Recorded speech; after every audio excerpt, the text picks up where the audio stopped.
ఛత్తీస్గఢ్ కావచ్చు, అనేక రాష్ట్రాలకి.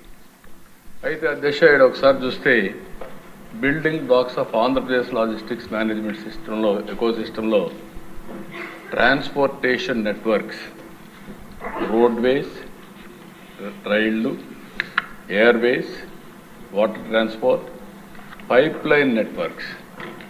ఈరోజు ఉదాహరణకు మీరు చూస్తే లక్ష్మీ మిత్తల్ ఐరన్ ఓర్ తీసుకురావాలి.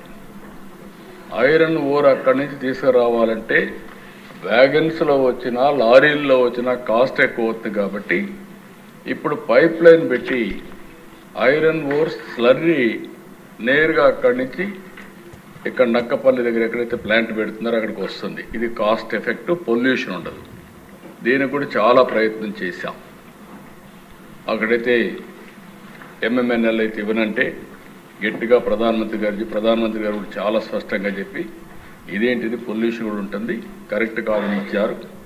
ఇప్పుడు ఎవరైతే వాళ్ళ దగ్గర ఒక ప్లాంట్ ఒకటి ఉంది, ఇంత మునుపు చేసిన దానికి ఒక లైన్ ఉంది, ఆ లైన్ రాబోయే రోజుల్లో ఎంఎన్ఎల్కి ఇస్తే వాళ్ళు దాన్ని ఉపయోగించుకొని విశాఖపట్నం స్టీల్ ప్లాంట్కి కానీ ఇవన్నీ కూడా స్లరీ రూపేణ తీసుకొచ్చే అవకాశాలు ఉన్నాయి. గ్యాస్ కానీ, వాటర్ కానీ, ఫ్లూయిడ్ స్టేజ్ అన్నీ కూడా పైప్ లైన్లో ట్రాన్స్పోర్ట్ చేసే పరిస్థితి వస్తుంది. వేర్ హౌసింగ్ స్టోరేజ్లో మనం చూస్తే multi modal infrastructure, distribution centres, cold storages, warehouse అన్నీ వస్తాయి. ఇప్పుడే మిత్రులు కూడా చెప్పారు, మల్టీ మోడల్ ట్రాన్స్పోర్టేషన్లో కూడా లాజిస్టిక్స్లో మీరు చూస్తే ఎంత కన్సాలిడేట్ చేయగలిగితే హైయర్ కార్గో కానీ మనం ట్రాన్స్పోర్ట్ చేయగలిగితే అంత కాస్ట్ ఎఫెక్టివ్గా ఉంటుంది. చిన్న చిన్న వాటికంతా కూడా వెహికల్స్ పంపిస్తే కాస్ట్ ఎక్కువ పెరిగే పరిస్థితి ఉంటుంది. అందుకే ఇప్పుడు డ్రై పోర్ట్స్ కూడా వస్తున్నాయి. ఇటీవల కాలంలో తెలంగాణ మేము కూడా మచిలీపట్నం కేంద్రంగా చేసుకొని హైదరాబాద్లో ఒక డ్రై పోర్ట్ పెట్టుకొని నేరుగా మచిలీపట్నానికి ట్రాన్స్పోర్ట్ చేయడానికి కూడా వర్కౌట్ చేస్తున్నారు. ఇలాంటి అనేక డెవలప్మెంట్స్ జరిగాయి. అవన్నీ మనం కన్సాలిడేట్ చేసుకోవడానికి ముందుకు పోతున్నాం. ఇంకొక పక్క మెటీరియల్ హ్యాండ్లింగ్ సిస్టంలో equipment, system integration, consumables, reusables ఇవన్నీ వస్తాయి. ఎకో సిస్టమ్ సర్వీసెస్లో service providers, trade facilitation, custom clearances, infrastructure support వస్తాయి. ఇన్ఫర్మేషన్ కమ్యూనికేషన్లో logistics management system, tracking and tracing mechanisms, enterprise resource planning ఇవన్నీ వస్తాయి అధ్యక్ష. ఇది అయిన తర్వాత నెక్స్ట్ వచ్చే కొద్దికి ఇది ఆంధ్రప్రదేశ్ లాజిస్టిక్స్ ఇన్వెంటరీ మ్యాప్ తయారు చేసాం. ఆ మ్యాప్లో మీరు చూస్తే ఇన్ఫ్రాస్ట్రక్చర్లో టోటల్గా రోడ్స్, రైల్వేస్, పోర్ట్స్ అవన్నీ కూడా దీంట్లో ఇంటిగ్రేట్ చేసాం. లాజిస్టిక్స్ ఎనేబులర్స్ వచ్చి MMLPs, ICD, CFS, cold storages, warehouses అవన్నీ కూడా చేస్తున్నాం. ఎనర్జీలో dams, thermal plants, biogas plants, nuclear plants, wind farms, solar power plants, gas pipelines, అదే మరి ఇండస్ట్రియల్ యూనిట్స్ కూడా industrial clusters, MSME parks, food processing units, land banks, RTIH, అదే మరిగా potential prospective products. ఇప్పుడు అగ్రికల్చర్ ఉంది, రాయలసీమ నుంచి పెద్ద ఎత్తున హార్టికల్చర్ క్రాప్స్ అని వివిధ ప్రాంతాలకు వెళ్తాయి. అలాంటప్పుడు అక్కడ కూడా దీన్ని కన్సాలిడేట్ చేసి మనం కానీ కరెక్ట్గా లాజిస్టిక్స్ ప్లాన్ చేస్తే చాలా ఇంపాక్ట్ వస్తుంది. ఇవన్నీ కూడా హోలిస్టిక్ ప్లానింగ్ కానీ, అదే మరిగా investment and prioritisation and also sustainable growth కోసం ఒక పద్ధతి ప్రకారం ఒక బ్లూ ప్రింట్ తయారు చేసి భవిష్యత్తులో లాజిస్టిక్స్ ప్లానింగ్ చేసి ఎంత తగ్గించగలుగుతామో తగ్గించడం కోసం మనం ఒక ప్రణాళిక కూడా తయారు చేసుకోవడానికి ఇది మనకు వస్తుంది. ఇక్కడికి వచ్చినప్పుడు దేశ ఏపీ రోడ్ నెట్వర్క్, మన లాజిస్టిక్స్ అంటే మనకు గుర్తొచ్చేది రోడ్లు గుర్తొస్తాయి. రోడ్లు కూడా అవసరం. ఇంట్లో నుంచి బయలుదేరినప్పుడు కూడా రోడ్ ఈజ్ వెరీ ఇంపార్టెంట్. ఇక్కడ నేషనల్ హైవేస్ మీరు చూస్తే 8,360 కిలోమీటర్లు మన రాష్ట్రంలో ఉన్నాయి. స్టేట్ హైవేస్ చూస్తే 12,643 కిలోమీటర్లు. మేజర్ డిస్ట్రిక్ట్ రోడ్స్ వచ్చి 32,780 కిలోమీటర్లు. మున్సిపల్ రోడ్స్ 25,670 కిలోమీటర్లు. పంచాయతీరాజ్ రోడ్స్ 86,486 కిలోమీటర్లు. మొత్తం మనం చూస్తే దగ్గర దగ్గర 1,59,939 కిలోమీటర్లు రోడ్ నెట్వర్క్ ఉంది. ఇది కాకుండా విలేజ్లో ఇంటర్నల్ రోడ్స్ కూడా ఉన్నాయి. ఇది మాత్రం అది కాకుండా మైనస్ దట్ ఇది వచ్చే పరిస్థితి వస్తుంది. అయితే అధ్యక్ష, ఇది ఒకసారి చూసినప్పుడు మన రాష్ట్రంలో మొన్న ఇటీవల కాలంలో రోడ్స్ అన్ని అధ్వానమైన పరిస్థితికి వచ్చాయి. నేషనల్ హైవే చూస్తే చాలా బాగుంటుంది, అది దిగంగానే గుంతలు ఎక్కడ చూసినా భయంకరంగా ఉండే పరిస్థితి వస్తే ఒక సంవత్సరంలో గర్వంగా చెప్పుకుంటున్న పార్ట్ హోల్స్ ఫ్రీ రోడ్స్ చేస్తామని చెప్పిన మాట నిలబెట్టుకున్న ప్రభుత్వం ఈ ఎన్డీఏ ప్రభుత్వం. ఆన్ వార్ ఫుటింగ్ చేశాం, ముందుకెళ్ళాం.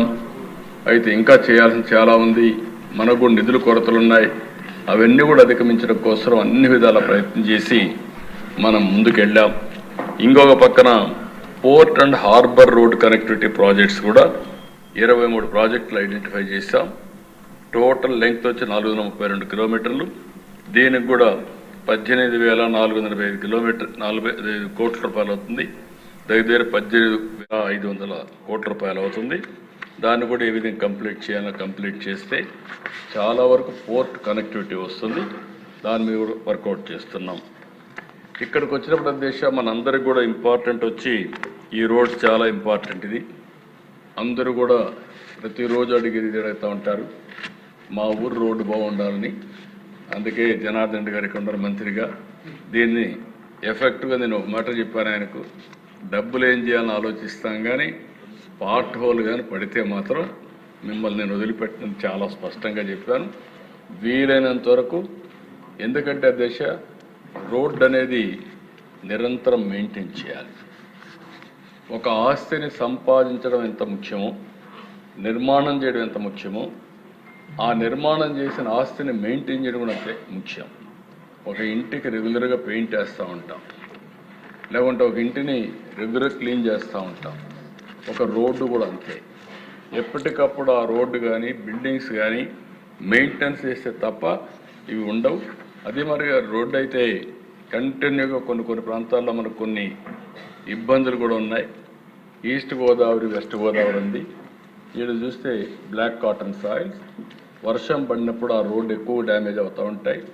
అదే రాయలసీమలో గ్రావెల్ మంచి మొరం ఉంటుంది కాబట్టి, సాలిడ్ రోడ్స్ కాబట్టి రోడ్డు వేసిన చాలా వరకు సస్టైనబిలిటీ ఉంటుంది.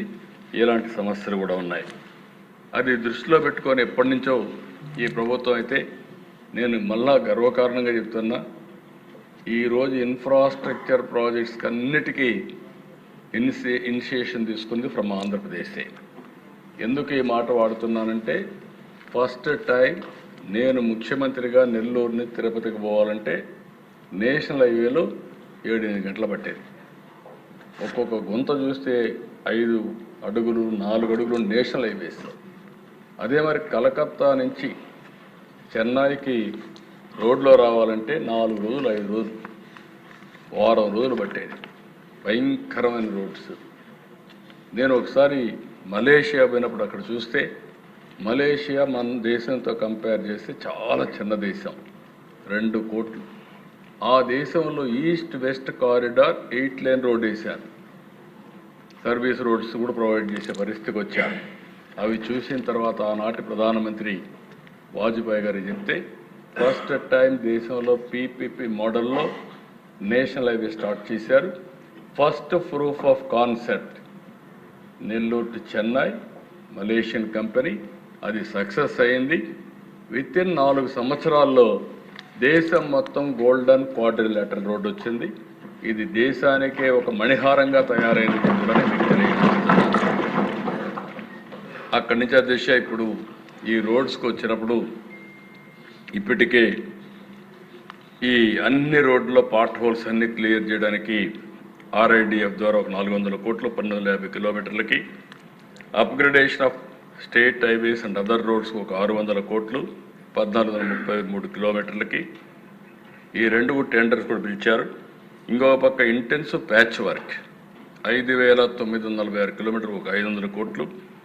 ఇంకో పక్క upgradation of state highways and other roads 2,104 కోట్లకి 1,000 కోట్ల రూపాయలు 2,104 కిలోమీటర్లకి ఇది శాసకి ద్వారా ఇప్పిస్తున్నాం. Upgradation of category of C road